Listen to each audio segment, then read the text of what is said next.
ভিক্ষুকের সাথে কেমন আচরণ করতেন একটা হাদিস বলে এগিয়ে যাই, যেহেতু আমাদের সময় নাই, 2-1 মিনিটের মধ্যে আমি শেষ করছি। প্রিয় নবীজির একটা অভ্যাস ছিল, কেউ কিছু চাইলে না করতে পারতেন না। ওনার ডিকশনারিতে না ছিল না। কি ছিল না? সবাই বলুন, কি ছিল না? কেউ এসে কোনো ফরিয়াদি চাইবে, উনি বলবেন না, এটা উনি বলতে পারতেন। একবার ওনার কাছে মাত্র একটা জামা, কয়টা জামা? মাত্র একটা জামা।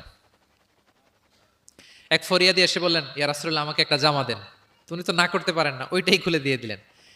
এবার তো উনি পড়তেও পারেন না জামা, বাইরেও বেরোতে পারেন না, খালি গায়ে কি করবেন? আল্লাহ আয়াত নাজিল করলেন, ওয়াল্লাযীনা ইযা আনফাকু লাম ইউসরিফু ওয়া লাম ইয়াকতুরু ওয়া কানা বাইনা যালিকা কওয়ামা।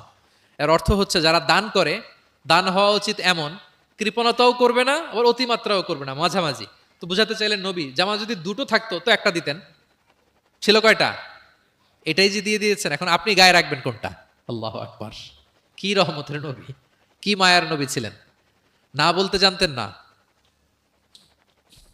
এক নারী একটা চমৎকার চাদর বুনন করে সাজিয়ে প্রিয় নবীজির কাছে নিয়ে এসেছিলেন। তখন নবীজির জামা কাপড়ের খুব সংকট ছিল। ওই নারী এসে বলে, ইয়া রাসূলুল্লাহ এটা উপহার হিসেবে আপনার কাছে এনেছি। প্রিয় নবীজি খুব খুশি হয়ে এটা গায়ে জড়ালেন, কারণ তখন জামা ছিল না খুব একটা। এই সুন্দর জামা দেখে এক সাহাবী এসে বলে, ইয়া রাসূলুল্লাহ এই জামাটা আমাকে দেন। কি বলে? অন্য সাহাবারা রেগে গেলেন, এটা তুমি কাজটা ভালো করলে না, তুমি জানো যে নবীজির কাছে এখন জামা নেই, এটাই তুমি চাইলা।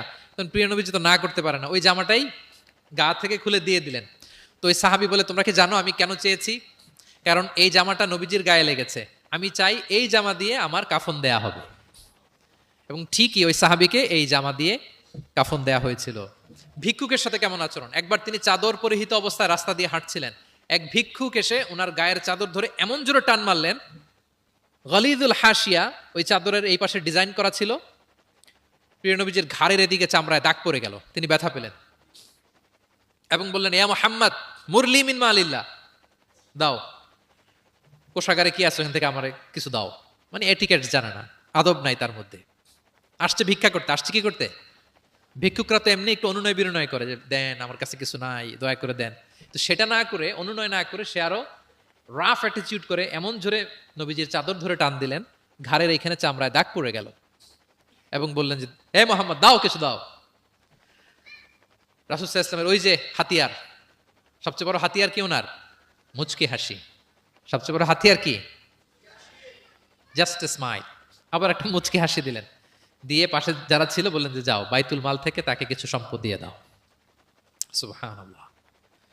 একটা কঠিন সিচুয়েশন যখন আমরা রিয়্যাক্ট করি, রেগে যাই, ফকির এসে যদি আপনার জামা ধরে টান দেয়, ওরা কি দিবেন? কি করবেন? মাইট দিবেন? যে বলে যে মাইট দিব। প্রিয় নবীজি মুচকি হাসি দিয়ে বলেন, যাও তাকে দিয়ে দাও। তাহলে এভাবে তিনি ওনার অনুপম বিহেভিয়ার দিয়ে, আচরণ দিয়ে মানুষের হৃদয় জয় করেছেন। প্রিয় ভাইরা খেয়াল রাখবেন, কোমলতা দিয়ে যেটা জয় করা যায়, কঠোরতা দিয়ে সেটা পারা যায় না। আপনার সফট বিহেভিয়ার দিয়ে you can win the heart of the people, মানুষের হৃদয় আপনি জয় করে ফেলবেন, যেমনটা প্রিয় নবীজি করেছেন।